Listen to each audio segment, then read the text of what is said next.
you're going to hear a bunch of noise during this video from outside.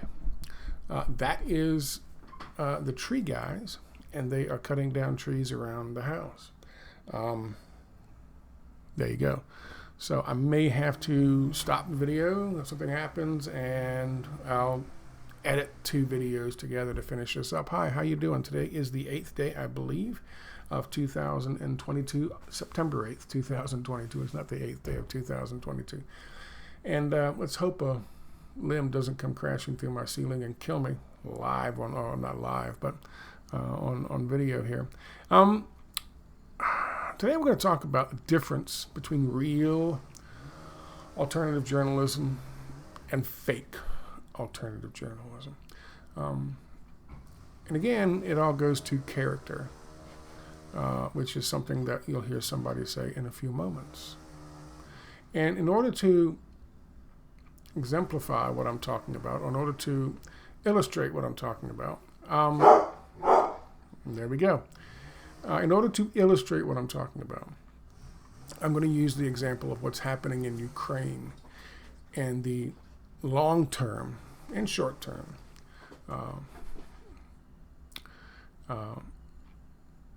goals that they have set up there. And I'm going to give you an example. I'm going to give you an example of myself and my work and someone like Jackson Hinkle, which is an easy fucking target, I know, but he's on fucking Tucker Carlson. So I'm not really punching down. Maybe intellectually I'm punching down, but that's about it. See, here he is on Tucker Carlson. Let's share with you this first. Here he is on Tucker Carlson explaining to Tucker and all of his Republican Trump fan audience members what's really going on in Ukraine. In that speech, are very closely aligned with what the dictator Zelensky is doing in Ukraine. Joe Biden is plunging us into a fascist state, and he is taking cues from what Zelensky is doing in Ukraine to manufacture this dystopian state and this dystopian reality in America. And there's no real surprise for me there, because at the end of the day, Volodymyr Zelensky, the president of Ukraine, and Joe Biden are controlled by the same exact people. They're controlled by individuals like George Soros and controlled by people like Klaus Schwab at the World Economic Forum, and they're going to do whatever they want. Okay. You can always pick up points and followers and clout, I guess, when you go on Tucker Carlson and you throw out the name George Soros. Soros has very little to do with what's happening in Ukraine. I mean, he helped fund, along with Pierre Omidyar and others, the uprising during the Obama administration in 2014, and the Nazis, the Azov Battalion, and funded them and trained them ever since. But in terms of what's really happening in Ukraine, I can give you a better understanding of that pretty briefly, pretty succinctly here. I kind of need to because of what's going on. But I'll give you a better understanding of Jackson Hinkle. Jackson Hinkle, for example, a few months ago, really, was calling anybody talking about COVID-19 and the problems with that, and the World Economic Forum. Well, he was quoting fucking Naomi Klein's conspiracy smoothie line, saying it was all tinfoil hat wearing jackasses who didn't know what the fuck they were talking about. That was earlier this year. That wasn't that long ago.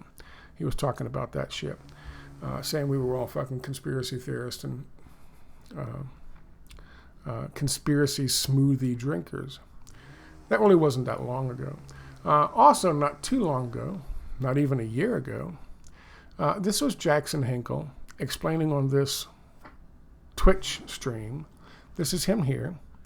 And here he is explaining why he does everything that he does. I did it for the clout. I do everything for the clout. Nice. You will never see me do something not for the clout.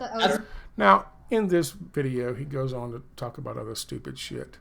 But he tells you right there, Everything he does is for the clout. I did it for the clout. I do everything for the clout. Nice. You will never see me do something not for the clout. Everything he does is for the clout, including changing his mind about what's happening with the World Economic Forum, including going on fucking Tucker Carlson and talking about George Soros. He's a fraud. He will never tell you what's really happening. Neither will Tucker Carlson. But I will, and here's how it's different. Let's take a look at, to start off with, a leaked document that came out of Ukraine. It says, leaked document exposes hidden Western hand behind the British-style anti-worker laws in Ukraine. In a scheme in which may have been devised in faraway London, Europe's lowest paid workforce has just lost some few precious protections that it had. The measure flies in the face of Ukraine's apparent ambition to join the European Union. On August 22nd, Ukrainian President Volodymyr Zelensky ratified highly controversial new labor laws, ones that have wide-ranging negative impacts on the overwhelming majority of the country's workers. Collectively known as Bill 5371, the legislation robs up to 70% of Ukrainian employees of rights and protections provided under the country's established national labor law, while severely restricting the power of already embattled trade unions to organize. This is a horrible piece of legislation. This is a horrible piece of legislation clearly imposed from London. Imposed from London. A place where this kind of fucking law, called 0-hour contracts, have been rejected. In other westernized countries like Australia and here in the United States, these 0-hour contracts are extremely contentious. They are purely neoliberal in design and ideology. Everything for the business owner, nothing for the employees. Basically, it's a postmodern form of slavery. That is neoliberalism. He just tosses out there, oh, it was Klaus Schwab, oh, it was George Soros. They have a plan here. They have an agenda. And this is the agenda. Not only that, let me show you something else.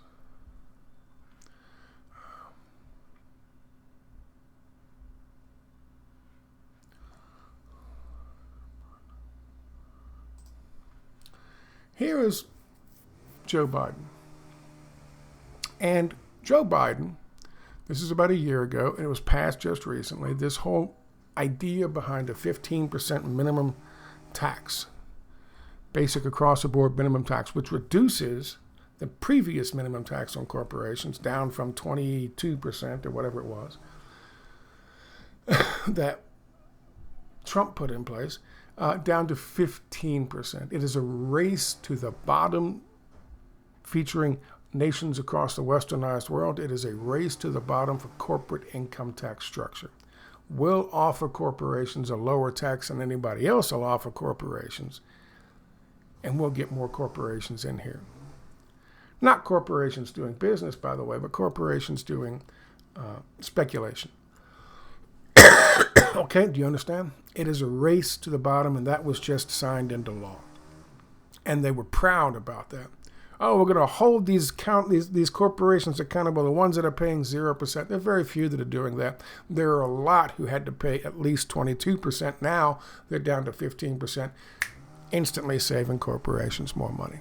Why do I bring this up? Why am I talking about this? Why am I talking about what happened with the attacks, the assaults in Ukraine on the workers? Assaults, by the way, that were used in neoliberalized countries, like in the Western countries like Australia, the United Kingdom, the United States, and others. These are all neoliberal ideas, neoliberal ideology, and they're continuing. Why is that important? This is from the World Economic Forum, and it says we must move on from neoliberalism in the post-COVID era. Does it sound like they're moving on from neoliberalism in the post-COVID era? No. They are continuing. They are continuing with neoliberal economic ideology, not moving forward with it. They're just changing the look of it. This was written by Klaus Schwab. Quote, no event since World War II's end has had as profound a global impact on as COVID-19. The pandemic has triggered a public health and economic crisis on a scale unseen in generations and has exacerbated systemic problems, inequality, and great power posturing. The only acceptable response to such a crisis is to pursue a great reset of our economies, politics, and societies. Indeed, this is a moment to reevaluate the sacred cows of the pre-pandemic system, but also to defend certain long-held values. The task we face is to preserve the accomplishments of the past 75 years in a more sustainable form. To preserve the accomplishments of the past 75 years in a more sustainable form. In the decades after World War II, the world made unprecedented strides towards eradicating poverty, reducing childhood mortality, increasing life expectancy, and expanding literacy. Today, international cooperation and trade, which drove the post-war movement, improvement in these and many other measures of human progress, must be maintained and defended against renewed skepticism of their merits. Free trade. Let me read this to you real quick. But other shibboleths of our global economic system will need to be reevaluated with an open mind. Chief among these is neoliberal ideology. Free market fundamentalism has eroded worker rights and economic security. Worker rights and economic security triggering a deregulatory race to the bottom and ruinous tax competition, and enabled the emergence of massive new global monopolies. Let me stop for a second. Chief among these, talking about this, has free market fundamentalism has eroded workers' rights. And has created a ruinous tax competition between countries, a race to the bottom. And, since we're talking about it, it has enabled the emergence of massive new global monopolies, like, say, the ones that make up the World Economic Forum. Klaus Schwab is not giving orders to Joe Biden or Zelensky, for that matter. Would you like to know who is? This is the global leadership. The global leadership and governance boards of the World Economic Forum, made up of people from Reliance Industries, chair and co-chief executive officer, co-CEO of Salesforce, a massive global business. AXA, this is the Deputy Prime Minister of Canada. This is Lawrence Fink, chairman and chief executive officer of the largest corporation in the world, which is BlackRock, financially speaking. BlackRock. This is the managing director of the International Monetary Fund, an institution that has been funded by taxpayers and running around making loans to countries to get them on the hook and then forcing them to make structural reforms, structural adjustments.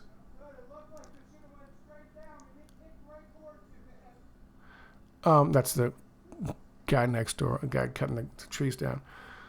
These are the people who did it. These are the people who fucking did it.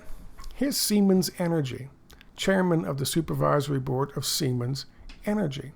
This is somebody, a chairman from Bain & Company. Here's Christine Lagarde. She's the president of the European Central Bank. these are the motherfuckers who did all of this shit that Klaus here is saying we have to fix, we have to change. Listen to what he said. Trade, taxation, and competition rules that reflect decades of neoliberal influence will have to be revised. By whom? By the people who fucking did them. By the people who did them. Do you believe they're going to actually revise them? No. Here's proof.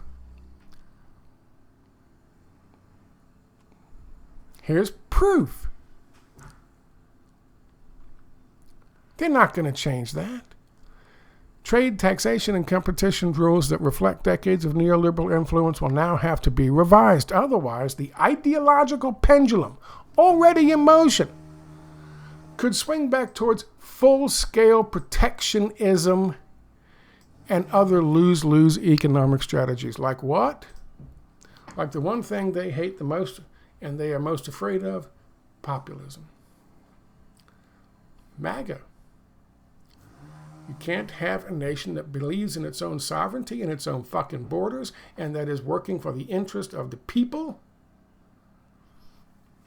Left populism, Bernie Sanders. Right populism, Donald Trump.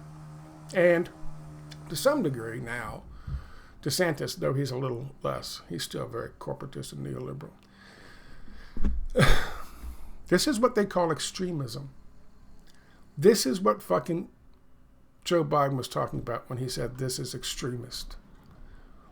And this is what he is saying they have to fight against more than anything else in the world. They aren't looking to fucking make the world better for us. They're not looking to make the world better they're not looking to do away with neoliberalism. They are looking to make sure that we can't rise up and swing the pendulum back further ourselves. That's what he's afraid of. That's what they're afraid of. They will lose control of what they have now.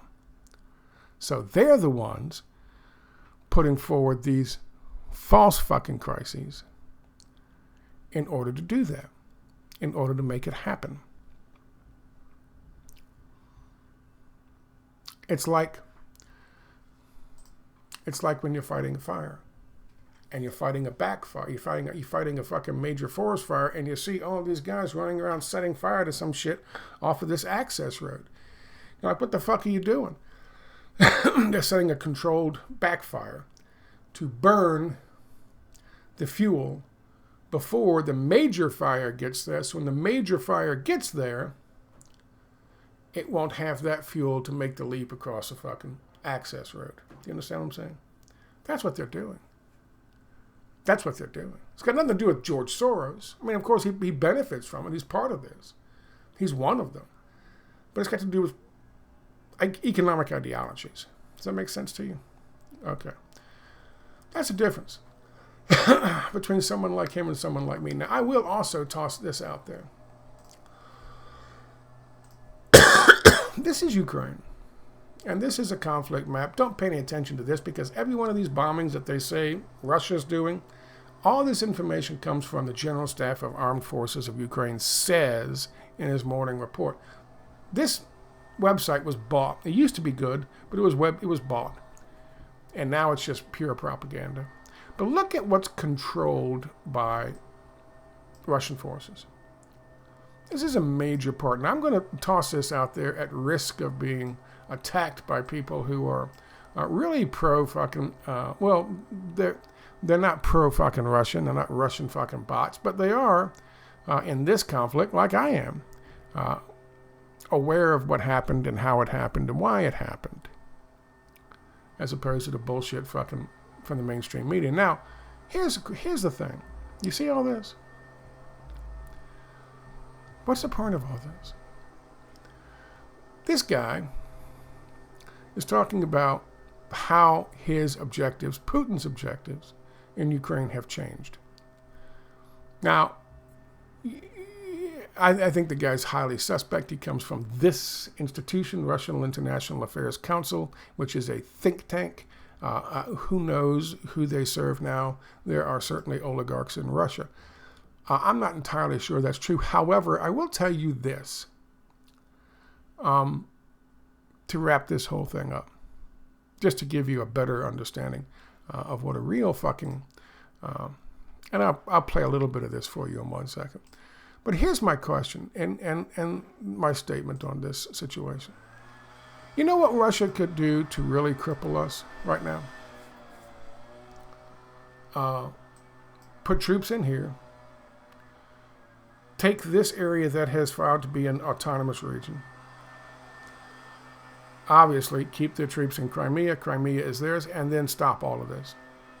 Pull out everyone. Pull out everyone and make a big showing of the whole thing. Say, okay, we're done. We're out. We're going to keep fucking Donetsk and part of Donetsk and Lugansk as the Donbass Republic here because they have asked to be recognized as a republic, and that's what we're going to do. We're going to stay here. We're going to come in here and help them and put Russian troops in here. And if they bomb them, well, that's different. Then they just flat out invade the whole fucking country and take it. However, keep fucking Crimea and keep fucking Donbass. Now, why do I say that? Why do I say they should pull out? It's very simple. Vladimir Putin knows that the whole thing is being done in order to cripple not Russia, but the westernized countries. And they need to cripple the westernized countries in order to bring about the climate for change. Ergo, if Russia stops, just says, fuck it, they have no more reason for sanctions on Russia. They have no more justification. Now they got to make up some fucking shit. And obviously when they make up some shit and people are already protesting by the millions across Europe and starting, I guess, here in the United States, when that happens, you will see conflict in the United States. You will see that kind of fucking destabilization in the United States to a large degree. But it won't be the controlled demolition that they are looking for.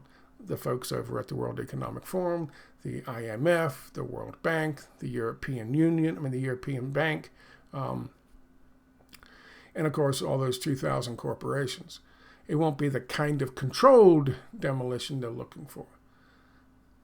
Vladimir Putin knows what we are doing, how we are doing it, and how we set the whole thing up, and why we set the whole thing up, so that we could turn our aggression really inward towards ourselves and our own people to make ready for the Great Reset, which, by the way, will not do away with neoliberalism. It will enshrine it to the point where you can never get rid of it. Why do you think they're going after the fucking freedom of speech? Why do you think they're going after shutting down the internet and people being able to communicate freely with different ideas and to question? Why do they think they're trying to convince us not to question authority? Why is populism turned into white supremacy and neo-Nazism, which of course it isn't? In actuality, the truth is the neoliberal fascist fucking ideology they're fucking pursuing is much closer to those two things and the idea of populism. Why are they doing that? It's not just for power. It's to prepare the fucking people to be basically occupied, to live in an occupied state, like the West Bank, for example. That's exactly what they're doing. I want to play one thing for you, and that is this guy from, this is Harley Schlanger, and he is from the LaRoucheOrganization.org, and I want you to listen to what he says about all these things that I've been talking about. The LaRouche Organization with your daily video update for September 7th, 2022. Well, we now have another deluded puppet taking power in a Western country, Liz Truss. At least she's currently the prime minister, even though she has very little power. But the transatlantic region as a whole is going down the toilet. And they're sticking to the same policies. There's not going to be a change in policy with her. Yep. They're sticking to neoliberal monetary policies, Yep. which is based on money. The idea that an economy is based on the flows of money, prices, profits, and so on. Speculation. But this is largely determined by speculation, and everyone else is penalized. The so-called free market determining prices. This is nonsense. There's no such thing as a free market. This is an unregulated, privatized flow of funds controlled by central banks who are owned and controlled by private banks and financial institutions. It's based on bets placed by speculators using things such as the spot markets to determine the price. And all of this is centered in the City of London and its subsidiaries like Rotterdam. It's a good video. You should go watch it. It's a short 10-minute video. You should go watch it and talk to him. He's very similar in his understanding of what's going on, what China is and what Russia is, what we used to be. That is a conflict. That is a conflict. Just sit up there on fucking Tucker Carlson because you're a clout chaser and you got your suit and you're trying to look like somebody who could be on a fucking network TV show, which is what he really wants. That's all he wants. He wants clout. He wants to be that guy who walks into the fucking, he's got his own dressing room or his own trailer or whatever the fuck they got. And he has 5 fucking assistants, 5 interns, and he gets to fucking screw whichever ones he wants. That's all he wants. He doesn't care how he gets it. He doesn't care how he gets it. They're all like that. Jimmy Dore's like that. Hinkle's like that. Max Blumenthal is a little different because he could have that. He could have that now if he wanted it. I think he's doing something a little bit more insidious because of his father. But he's cultivating these guys. He's grooming them. That's the difference. Now, I know, they'll say, well, he only had X amount of time. But it doesn't take too long to explain to the people on Fox News and Tucker's show that, no, it's not Joe Biden taking his fucking cues from fucking Zelensky. It's the IMF. It's the European Central Bank. It's our central banks. It's the U.S. Chamber of Commerce. It's the fucking 2,000 major corporations that make up the World Economic Forum, all struggling as hard as they can to hold on to the Ponzi scheme and to the criminal enterprise that is the neoliberal economic ideology, free market ideology that they created. Everything else they tell you is a fucking lie. You know that. I know that. So when they say it's the free markets, why is that the truth? The only true fucking thing they tell you. Obviously, it's not free market ideology. Well, it's not really free markets as was put forward by Milton and all of these, Milton Friedman and all these people. It is a corrupted version that uses the terminology to sound as if it's really the liberation of business, the freedom of business to reach as far as it can go. And of course, that's the ideology behind a lot of people, young people, who want to believe in that. It doesn't exist. It doesn't exist because they will fucking steal your patents right out from the fucking office, the patent office. Why? Because of regulatory capture. Big business has captured fucking the agency that will register these things. And if there's a patent that could be useful to them, somebody in the fucking agency will zap it over to them and they'll snatch it right out from underneath your fucking feet. And there's a ton of people that's happened to. What are they doing? They created the fucking Rona crisis. They created the fucking Ukraine crisis. Both they've used as excuses to cripple the fucking economy, to cripple business, to cripple small and medium-sized businesses, those PPP loans. Who got the big money? I know tons of businesses here in Tampa area that went under and never came back, never got one of those fucking loans. They were all gone by the time they fucking had by the time that anyone told them about it, they could apply for it. Tom Brady, multi-millionaire, he got $992,000 one month. Next month, he's posing in front of his brand new fucking speedboat yacht that cost $2 million.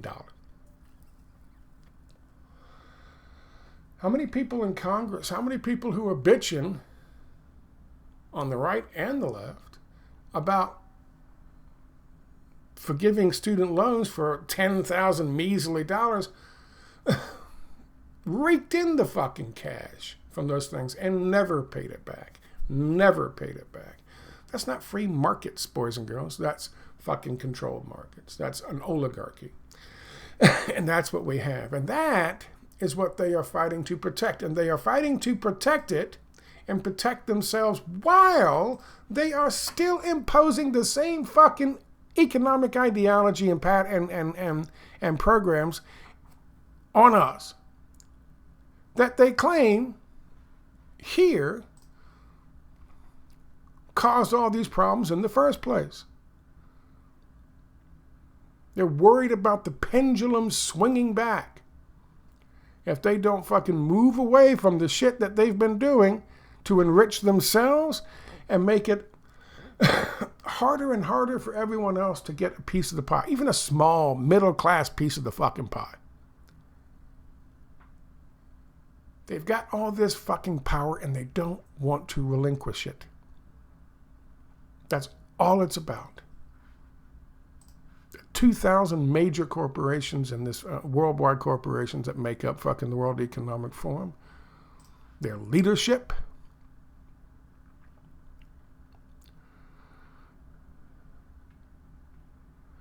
and of course, the financial institutions, the central banks, the privately owned central banks,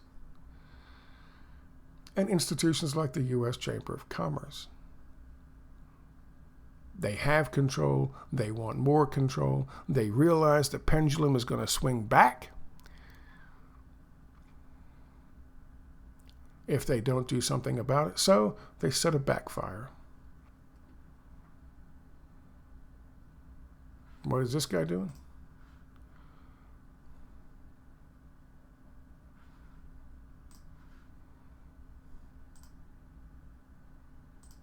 I did it for the clout. I do everything for the clout. Yes. You will never see me do something not for the clout. That's Thank you for your time.